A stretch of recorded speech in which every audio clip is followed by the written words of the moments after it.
Pendant cette 68e cérémonie des Emmy Awards, tous les regards seront tournés vers cet homme. What are you talking about? Rami Malek, il est excellent, puis son rôle, il est difficile.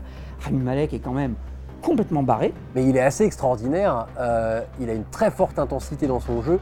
Rami Malek joue le personnage principal de Mr. Robot, un pirate informatique mal dans sa peau.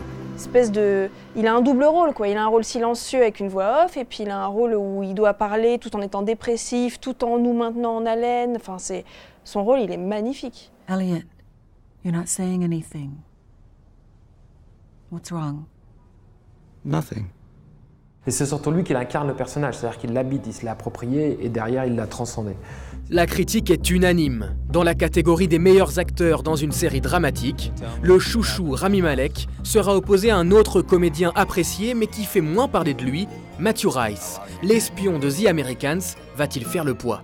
Le fait qu'il soit nommé, c'est vraiment une très très bonne nouvelle, mais là aussi on se dit, est-ce que la nomination n'est pas une victoire en soi, c'est-à-dire ça y est, on a vu ce que tu sais faire, on sait que tu es bon donc on te nomme. Maintenant il faut voir si ça va se ressentir dans les récompenses et si ça aura été qu'un effet de nomination. Les spécialistes ont plus d'espoir concernant l'autre membre de ce couple d'espions incarné par Keri Russell. C'est un rôle absolument formidable, c'est un rôle vachement difficile et vachement dur pour elle, parce que je le rôle quand même d'un agent double, triple en position aux États-Unis alors qu'elle est russe, qu'elle doit se trahir, elle mène une triple vie, enfin c'est super compliqué. Keri Russell le mérite, largement. Son rôle est absolument formidable.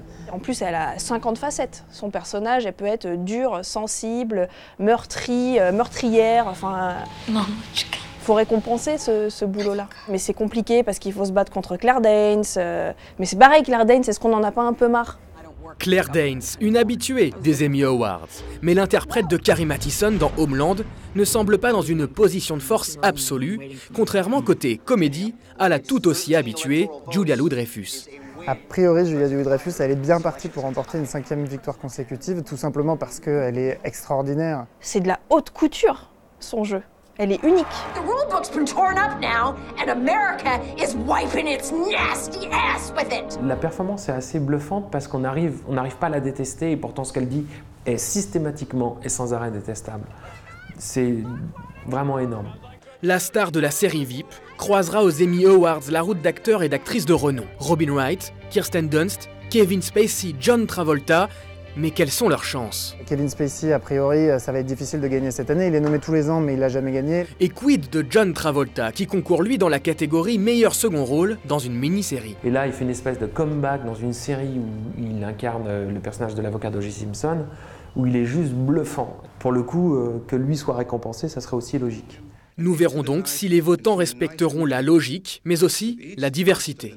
Après la polémique sur la dernière cérémonie des Oscars, les Emmy Awards tendent vers un relatif progrès avec, parmi les nominés, 21 acteurs de couleur. Les Américains font beaucoup d'efforts justement pour essayer d'élargir les choses et que la diversité soit le plus représentée possible. Non pas parce que c'est une obligation, mais c'est parce que c'est une évidence. Enfin, il y a un moment, on ne peut pas continuer à dire « la série c'est le reflet de la société » et montrer que des blancs. De la diversité ou non, des surprises ou pas, acteurs et actrices attendent impatiemment le verdict.